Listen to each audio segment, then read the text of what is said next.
چیرۆکەکانی مەسنەوی نووسین و ئامادەکردنی محەممەد قاسمزادە وەرگێڕانی بەرزان محەممەد. ئەم بەرهەمە لەلایەن ناوەندی چاپەمەنی ڕۆژهەڵاتەوە چاپ کراوە. خوێندنەوە و بەدەنگیکردن دەستگای میدیایی هاوڵاتی. دەفتەری یەکەم.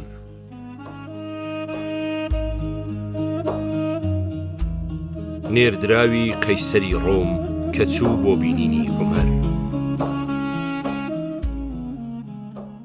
لە سەردەمی خلافەتی عومەردا نێردراوێک لەلایەن قەیسەری ڕۆمەوە بە مەبەستی بینینی ئەو چوو بۆ مەدینە.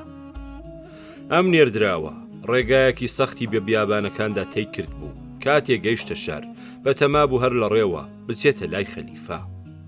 ئەوە یەکەمین جار بوو کە نێردراوێک لەلایەن قەیسەری ڕۆمەوە دەهات بۆ بینینی خەلیفە. پاشان نێردراوەکە هەندێک خەڵکی لەو دەوروبەرانەدا بینی و پرسیاری لێکردن کۆشکی خەلیفەکەتان لەکوێیە و تا من بچم بۆ ئەوێ. خەڵکی وەڵامیان داوە کە عومەر کۆشکی نییە، لە ڕاستیدا دڵی ڕووناک کۆشکی ئەوە. گەرچی ناوبانگیش کۆمەندی و مەزنی ئەو لە دنیادا دەنگی داوەتەوە، وەلێ ئەو وەکو دەروێشان لە کۆش کوشتی دنیایی دوورە پەرێزی دەکات. ناشتوانی دڵی ڕووناگیان کۆشکی معنەوی ئەو ببینیت مادام دڵێکی خاوێنت نییە. هەر کەسێ گیان و دڵی لە هەوەس و ئارەزوو پاک بوو بێتەوە زۆر بەزوویی دەتوانێت کۆشکی ڕاستەقینەی وی ببینێت.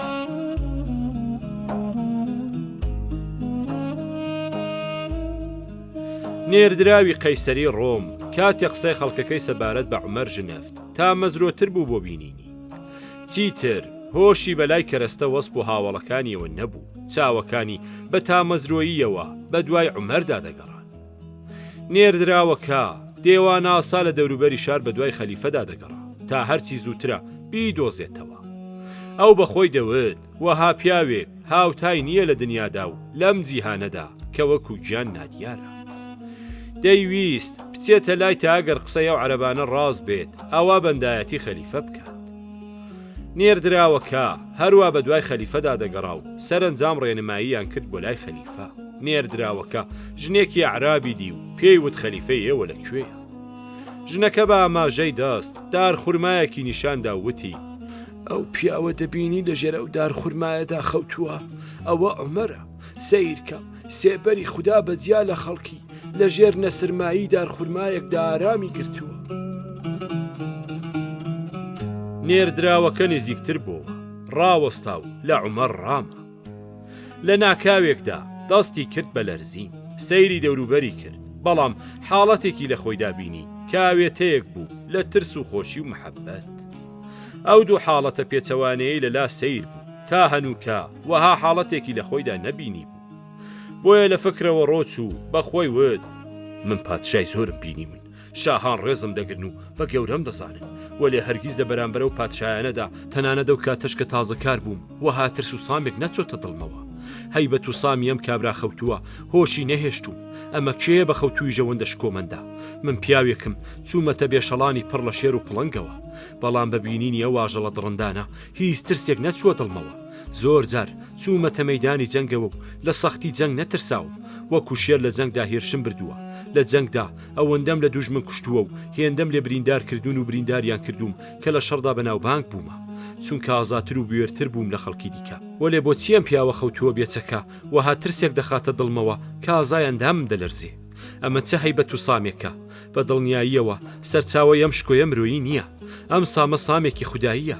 من لە خودی ئەم پیاوە دەروێشە ناترسم، هەر کەس لە خواوەند بترسێت و پارێزگاری بێ ئادەمیزاد و پەری لێی دەترسن. نێردراوەکە لە تەخ خۆیدا ئەم قسانەی دەکرد و بە ڕێزەوە وەستا بوو. دوای کاتژمێرێک عومەر لە خەو هەڵسا. نێردراوەکە سڵاوی کرد و پاشان ویستی پەیامەکەی بگەیەنێت.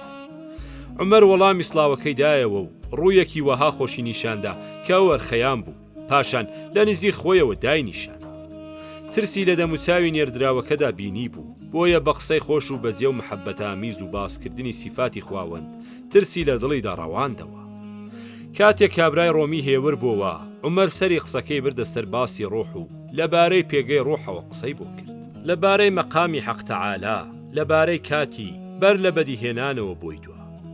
کاتێک کە لە بووندا بەس خواوەند هەبوو، کاتێ کە ڕۆح پێش بەدیهێنانی ئینسان لە عالەمی ئەڕواحدا دەگەڕان، ئەو کاتەی کە ڕوحەکان تا مەزروعی و نیازیان بە بارەگای حەق بوو. عومەر لەم باسەدا وەها چووە پێش کە گیانی کابرای ڕۆمی پڕ کرد لە شەوق و چونکە ئەو غەریبەی لە ڕێگەیشتووەی کردە دۆستی خۆی، ئەویش تاسەی تێگەیشتن لە نهێنیەکانی ڕۆحی لە گیانی خۆیدا هەست پێ کرد.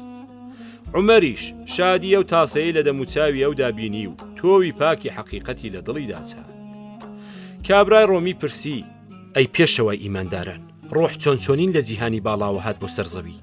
ئەو بوونەوەرە بێ ئەندازە و سنوورە سلۆن لە قەفەسی تەنگی لەشدا جێی کرد. عومەر وتی: خواوەند وێردێکی بەسەر ڕوحەکاندا خوێند، هەم بەسەر ڕوح و هەم بەسەر لەشیشدا. کاتێک وێرد بەسەر بوونەوەری جیا لە لەشدا بخوێنرێ دێتە جۆش و خرۆش. بە کەلامی خواوەند عەدەم دوور کەوتەوە لێی و بەو پەڕی تاسەوە هاتە بوون.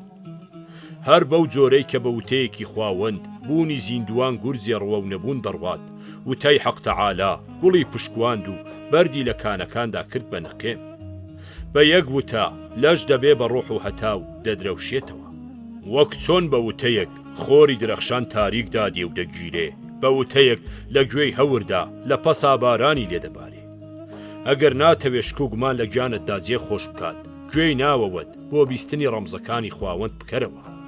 کاتی ئەو گوێیە کرایەوە وتە یاشکرا و ڕەمزەکانی خواوەند دەبیستی. نێردراوی قەیسەری ڕۆم پرسی: ئەی عومەر، چه حیکمەتێک لەو کارەدا بوو کە خواوەندە و ڕوحە پاک و خاوێنەی کرد بەبەری ئەم لە شەناحەز و خراپکارەدا؟ ئاوی سازگاری ڕژاندە گۆزەی گڵینەوە یان بە دەربڕینێکی ڕەوانتر ڕۆحی پاکیزەی لە لەشی گڵیندا شاردەوە؟ چ سوود و ئامانجێک لە پژەوکارەوە بوو؟ عومەر وەڵامی داوە: تۆ باسێکی زۆر چاک و سەرسوڕهێنەرت خستە ڕوو، بەڵام دەتەوێت کۆی واتای بەدیهێنان لە وتەیەکدا جێ بکەیتەوە. ئەمەوە گەوەیە بتەوێ با دیل بکەیت، تۆ کە خۆت لە سوودی ئەم باسە بێبەشی بە دوای سوود و قازانزدا دەگەڕی. سەدان هەزار سوود هەن لە کردنەبەری ڕۆح بە لەشدا، هەر یەک لە سوودەکانیش بۆ خۆی 100,000 سوودی دیکەی هەن. قسەکردن بەشێکی چکۆلەیەتی، سەر لەبەری قسەکردن پڕە لە سوود. بۆچی بە پوچ و سووکی بزانی تۆ بەشێکی لە بەدیهێنان؟ کاتێ بەش پڕسوود بێت بۆچی دەبێ گومان لە گشت بکرێ؟ عومەر قەیرێک بێدەنگی لێ کرد و پاشان وتی: قسەیەک سوودی تێدا نەبێت نابێ دەرببڕدرێ، ئەگەر سوودی هەبێ دەبێ ڕووداری تێدا بکرێ. شکرانە بژێری خواوەند ئەرکی هەموو کەسێکە، ئەرکێکی شیرین کە ڕووترشکردن و ناڕەحەتی هەڵماگرێ. ئەگەر شکرانە بژێری ڕووترشکردنی لەگەڵ بوایە، سرکە کە ترشە دەبووە سەردەستەی سوپاس گوزاران. نێردراوی قەیسەری ڕۆم یەک دوو جام شەرابی مەعریفەتی نۆشی و مەست بوو. چیتر لە بیری نەبوو کە بۆ ئەنجامدانی چکارێک لە ڕۆمەوە هاتووە بۆ مەدینە. سەرسام ببوو بە تێگەیشتن لە دەسەڵاتی خواوەند. لە ڕاستیدا نێردراوێک بوو هاتبوو بۆ مەدینە و بەوەش زۆر بەرز و گەورە بوو. چەشنی ئاوێک کە دەگات بە زەریا و دەبێتە بەشێک لێ، یان تۆوێکی چکۆلا کە لە خاکدا دەڕوێنرێ و لەوە و دوا شین دەبێ و دەبێتە کشت و کاڵ. لێکدانەوەی چیرۆکەکە.